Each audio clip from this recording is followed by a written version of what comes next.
नमस्कार मित्रांनो, आजचा जो व्हिडिओ आहे ना, तर मी सोशल मीडियावर एक धुमाकूळ घातलेला एक व्हिडिओ आहे। तो म्हणजे कोल्हापूरमधील नान्हे गावातील तिथे एक हत्ती राहत होता। तिथे 33 वर्षापासून हत्ती राहत होता। तो लहान मुलांसोबत खेळत होता, तसेच तेथील लोकांना तो प्रेम देत होता। आणि अचानक त्याला अनंत अंबानी यांच्या वनतारा इथे सोडण्यात आलं, गुजरात इथे। आणि गुजरातला जेव्हा हत्ती जात होता तेव्हा अक्षरशः त्या हत्तीच्या डोळ्यातून पाणी येत होतं आणि हत्तीच्या डोळ्यातून पाणी येत होतं आणि लोक रडत होते। लोकांना लहान लहान मुलं सुद्धा रडत होते, कारण ते हत्तीचं जेवढं प्रेम होतं तो हत्ती माणसाळलेला होता। कारण माणसाळलेला म्हणजे तिथे हत्तीची जी माया करत होता, लोकांना प्रेम देत होता। आणि अचानक त्या हत्तीला गुजरातीतील वनतारा इथे सोडण्यात आलं।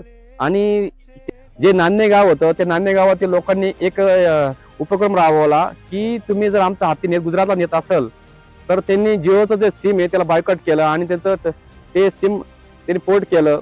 एका दिवसामध्ये 10 ते 15,000 सिम त्यांनी पोर्ट केले। आणि कस्टमरना जेव्हा विचारलं की तुम्ही सिम का पोर्ट करताय, तर ते सांगत होते की आम्हाला नकोय, अनंत अंबानीचं हे सिम नकोय, कारण जिने आमचा हत्ती नेला म्हणजे महादेवी माधुरीला तुम्ही नेलंय, तर आम्ही तुमचं सिम का वापरायचं? कारण तुम्ही जर आमचा अन्याय करताय, तुम्ही आमची माणुसकीला तुम्ही हे करताय, आमचं प्रेम तुम्हाला समजून येत नाही, आमच्या भावना तुम्हाला समजून येत नाही। माधुरी महादेवी आमच्याकडं आमच्या नान्हे गावात परत यावे म्हणून 1,25,500 लोकांनी सह्या करून राष्ट्रपतीकडे पाठवला आहे।